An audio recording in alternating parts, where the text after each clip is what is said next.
বাংলাতে একটা কথা আছে, কিছু দেখে কিছু বোঝা যায়। কিছু দেখে কিছু বোঝা যায়।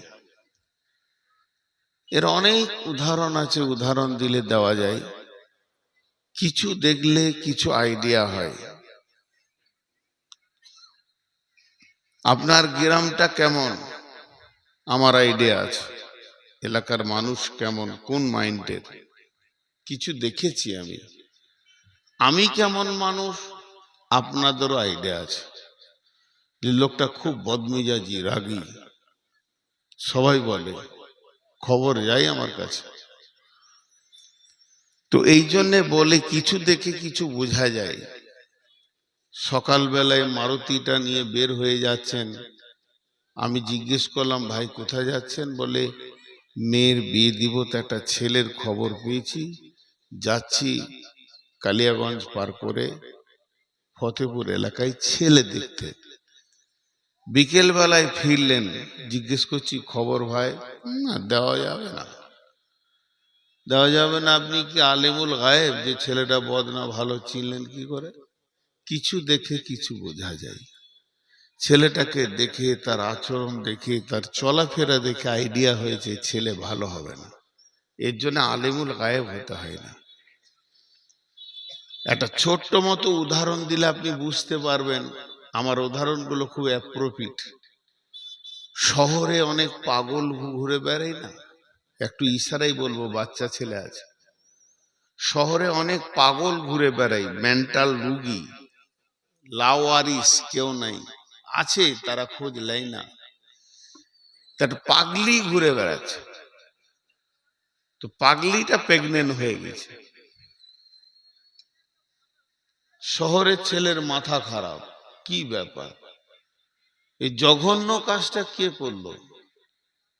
করলো একটা পাগলির সঙ্গে। ওর কোনো হিতাহিত জ্ঞান নাই। গোটা শহরের ছেলে এক হয়ে পাগলিটার ব্যাপারে চিন্তা ভাবনা করছে, কি করা যায়, ওটাকে নষ্ট করা যাবে কি ডেলিভারি করিয়ে দিব, বাচ্চাটা হলে কোথায় যাবে, মা তো পাগলি, বাপ তো নাই, ওয়ারিশ নাই। তখন শহরের এক উকিলের বউ, ব্যারিস্টারের বউ, ছেলেগুলোকে মধ্যে যেটা লিডার, ওকে ডেকে পাঠালো, বলে তোমরা দুজন আমাকে একবার দেখা করো বেলা 12টার দিকে। ব্যারিস্টার যখন বাড়িতে থাকবে না। এরা গেল দুজন। কি ব্যাপার, আমাকে ডেকেছেন কেন? বলে ওই মেয়েটার ব্যাপারে তোমরা ব্যারিস্টারকে চাপ দাও, জোর ব্যবস্থা করতে হবে। তোমাকে কোথা থেকে করবে জানি না, তোমাকেই করতে হবে, চাপ দাও। ব্যারিস্টারকে যখন 8-10 জন ছেলে ক্লাবে ডেকে পাঠালো, চাপ দিল যে মেয়েটার ব্যবস্থা করতেই হবে। বললো ঠিক আছে, কথাটা চেপে দাও, আমি ব্যবস্থা করে দিচ্ছি, হসপিটাল হোক যেখান থেকে হোক ব্যবস্থা করে দিচ্ছি। পরবর্তীকালে ওই ক্লাবের ছেলেরা ব্যারিস্টারের বউকে ধরেছে যে আপনি আইডিয়া করলেন কি করে যে এত বড় একটা শিক্ষিত ছেলেই কাজ করতে পারে? তখন উনি বলেছিলেন কিছু দেখে কিছু বোঝা যায়। বলে কেন?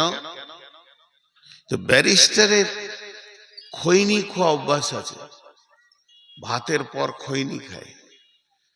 তো আর কোর্ট যেতে একদিন লেট হয়ে গেছে কোনো কারণে, তাড়াতাড়ি করে গোসল করে গরম গরম ভাত তাড়াতাড়ি খেয়ে নিল। সিঁড়িতে যখন নামছে তাড়াতাড়ি করে খৈনিটা নিয়েছে, খৈনিতে খানিক চুন দিয়েছে, তা একবারে কড়কড়ে শুকনা হয়েছে, হালকা পানি লাগবে। তা রাস্তায় হাঁটতে হাঁটতে আর পানি খুঁজে পাচ্ছে না, ড্রেন থেকে খানিক পানি নিয়ে মুলেছিল। সেই দিন আমি বুঝেছিলাম এর রুচ জ্ঞান নেন। কিছু দেখে কিছু বোঝা যায়।